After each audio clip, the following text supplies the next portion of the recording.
Talk about the shoe being on the other foot. Now, this is at Alaska Public Media. This incident happened over the weekend. Denali National Park, which of course is in Alaska. So apparently an American flag was taken down from a construction vehicle while they were doing work on Denali Park Road at the 45-mile marker. And Alaska Senator Dan Sullivan wants to know why. And he's accusing park officials of taking down this American flag. A question we'll get to that here in a moment. So, he is outraged. Senator Sullivan is outraged of this taking down of the American flag. But who took it down? Park officials? Was it the construction worker themselves?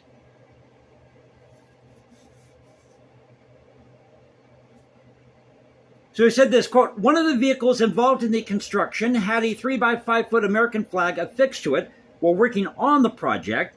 For reasons that remain unclear, someone at the National Park Service, or the NPS, caused the construction crew to remove the American flag from the vehicle." And he posted this on Facebook. "It is an outrage that on the lead up to Memorial Day, a construction worker has been prohibited from flying an American flag at a national park in Alaska. I cannot conceive of a federal law or regulation that mandates this. I've written the director of the National Park Service and demanded an immediate response." You go, Senator Dan Sullivan. Now let me back up here. He says, "I cannot conceive of a federal law or regulation that mandates this." Well, you shouldn't have federal laws mandating anything, honestly. Everything needs to go back to the states. You see, the central government needs less power. We need to get back to our roots. The federal government was designed to work as an agent of the states. In fact, we shouldn't even have national parks. They should be state parks. Just my humble opinion here.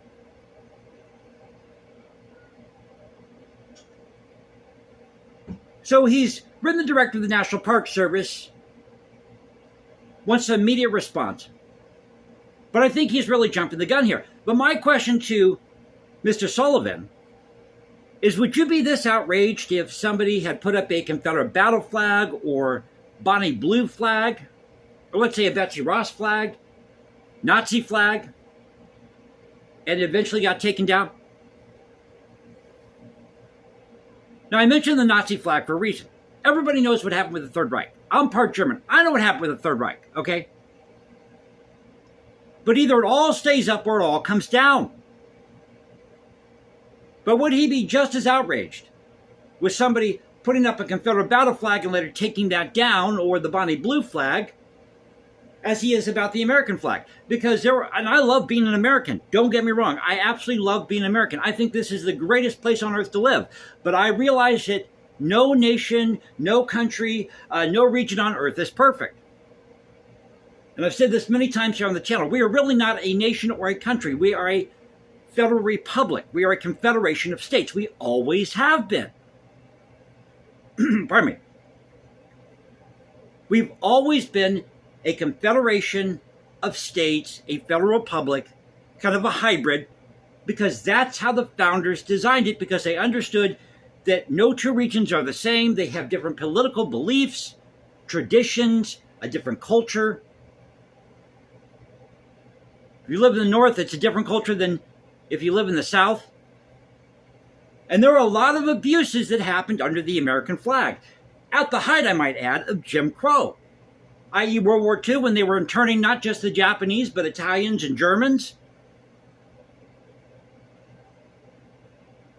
And I can see the comments now for this video. Yeah, you mentioned the Nazi flag. Do you think that should stay up?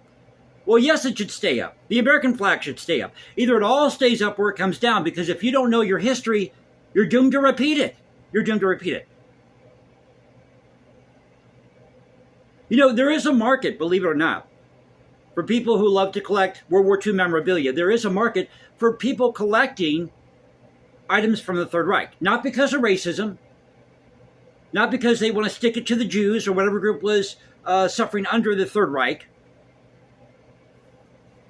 but because they have an interest in history. And those items can actually get quite pricey at auction, especially if it's a rare item.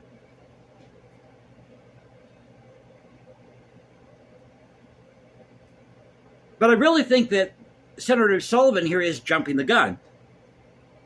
I don't think there should be an investigation. I'll tell you what I think happened. I think this construction worker probably took this flag down because he didn't want it to get dirty. Because when you're working in that type of environment, and I lived in Northern California, when you live out west, it's a drier climate. When you're in that type of altitude or elevation, you get a lot of wind, you get a lot of debris in the air, a lot of dust. A lot of dust.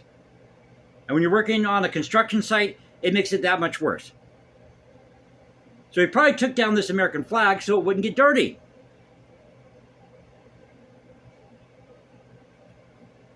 So park officials, getting back to the article here, park officials responded back to Senator Sullivan, saying that at no time did an NPS official seek to ban the American flag from the project site or associated vehicles. The NPS neither administers the bridge project contract nor has authority to enforce terms of policies related to the contract or contractors performing the work. And they went on to say that we encourage displaying the American flag. We show it all the time, every day, even on Memorial Day, all throughout the park. So who took down this American flag? Was it park officials? Was it former Confederates? Was it Nazi sympathizers? Hey, we call everybody out here, okay? But you talk about the shoe being on the other foot, when you had all these abuses, and again, I love being American, that were committed under the Union flag, the American flag, during the height of Jim Crow. I think what our mistake is, we look at things, we look at the 19th century, for example, 1860, 1861, the Civil War. We look at that time period, or any time period, let's say the American Revolution, through the eyes of the 21st century, when we need to look at it through the eyes of the people who lived at that time period, what they were thinking, what life was like then. The social and economic circumstances were a lot different in 1860, 1861, let's say, than they are now. I mean, people didn't even have electricity. This is a true story. You had people, you had white families that were living down the road from somebody who was a newly freed black, newly freed slave. And that white family didn't have any running water. I mean, that's what life was like back then. It was much harder. Much different time period. So I thought I'd share this with you. Controversy over the taking down of the American flag. As I said, either it all stays up or it all stays down. If you're going to take down the Confederate battle flag, the Nazi flag, whatever it is, then you should take down the American flag, and then you should take down the flags of the Sudan, because slavery still exists in the Sudan. If you collect African art, are you racist? Because slavery still exists in the Sudan? Are you supporting slavery? Still supporting slavery? If you collect African art because slavery still exists in places like the Sudan. So thank you for being with me. Hope you enjoyed the video. If you did, you know what to do. You can follow me at Instagram, #JasonComposes, because I write music in my spare time. Or you can go to X, Culture Confederacy at CultureConfed1 on X. This is the Culture Confederacy saying peace out. Stay safe, everybody. God bless this thing called the United States. And you know how we do it here. This is where the past crashes with the present. I'll catch you next time. And y'all have a great... Is it Tuesday? What day? Tuesday. It's Tuesday. Whenever you have a holiday, you lose track of your days. It's Tuesday. So have a great Tuesday. I'll catch you next time. Take care, everybody.